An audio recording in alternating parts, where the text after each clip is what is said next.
এখানে আমি 5টি সারিতে 6টি করে শূন্য লিখেছি, কারণ এখান থেকে আমরা বুঝে নিব কখন অল ইউজ করব, কখন মোস্ট, হাফ, সাম, নান ইত্যাদি। তো এখানে দেখেন, এখানে 6টি শূন্যের মধ্যে সবগুলোকে বোঝাচ্ছি, সুতরাং এখানে হবে অল। আবার দ্বিতীয় সারিতে 6টি শূন্যের মধ্যে 4টিকে বোঝাচ্ছি, তাহলে এখানে হবে মোস্ট। তৃতীয় সারিতে 6টি শূন্যের মধ্যে 3টিকে বোঝাচ্ছে, তার মানে এখানে হবে হাফ।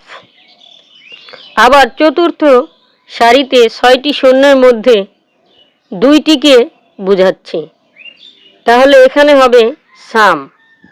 আর পঞ্চম সারিতে থেকে কোনোটাকে আমি নেইনি, সুতরাং এখানে হবে নান।